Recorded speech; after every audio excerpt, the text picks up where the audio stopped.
आपण जर पाहिलं यामिनी तर खरं तर सर्वांनाच आज जे ती लक्ष लागलेले ते म्हणजे अर्थसंकल्पीय बजेट आज सादर केला जाणार। सर्वसामान्य आणि मध्यमवर्गीयांना मुद्दा असतो तो म्हणजे की टॅक्स आणि रिबेटचा आणि महागाई कमी होणार की नाही। आणि ह्या सगळ्या मुद्द्यांवर आपल्या सोबत बोलण्यासाठी आज अजित मंगरुळकर सर जे IMC डायरेक्टर आहेत, तर आपण त्यांच्याकडून थेट जाणून घेऊया।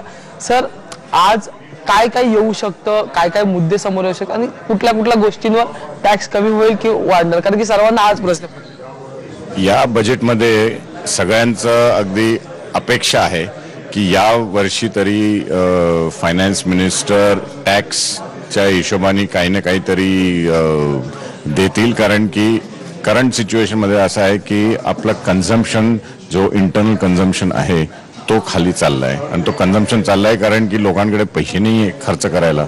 आणि तुम्हाला जर आपल्याला जर कन्झम्पशन वाढवायचं आहे, ग्रोथ वाढवायचं आहे, तर लोकांनी खर्च सुद्धा केलं पाहिजे। तर या वर्षी ॲटलिस्ट अशी अपेक्षा आहे की टॅक्सवर बरंच काही आपल्याला मिळेल, ज्याच्यात मध्यमवर्गीला भरपूर अगदी काय सोयी मिळतील, ज्याच्यानी जास्ती त्यांच्या हातात नेट इन्कम येईल, ज्याच्यामध्ये परचेसिंग पॉवर वाढेल आणि कन्झम्पशन वाढेल। सर, पण आपण जर पाहिलं तर जागतिक मंदी सध्याच्या काळात सुरू आहे आणि त्यात आता आपण अर्थसंकल्प घेऊन येतोय, त्यामुळे हा किती चॅलेंजिंग असणार आहे स्टेबिलिटी आणण्यासाठी?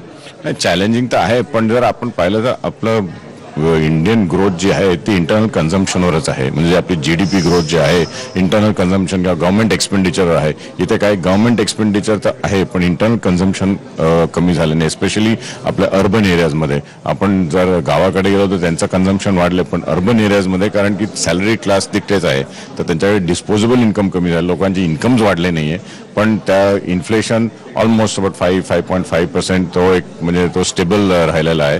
तर यावेळेला जर ग्रोथ वाढवायचं, इंटरनल कन्झम्पशन वाढवायचं असेल तर परचेसिंग पॉवर लोकांची वाढली पाहिजे। माझा एक सर्वसाधारण प्रश्न आहे की भारत हा कृषी प्रधान देश आहे म्हणून म्हटलं जातं, त्यामुळे यंदा फार्मर्सचा विचार केला जाईल का? कारण की नवीन विधेयक आली या संपूर्ण काळामध्ये मागच्या सरकारमध्ये। अगदी, तर आपण बघतोय की अर्थसंकल्पामधून आता सर्वसामान्यांना नेमकं काय मिळणार आणि टॅक्स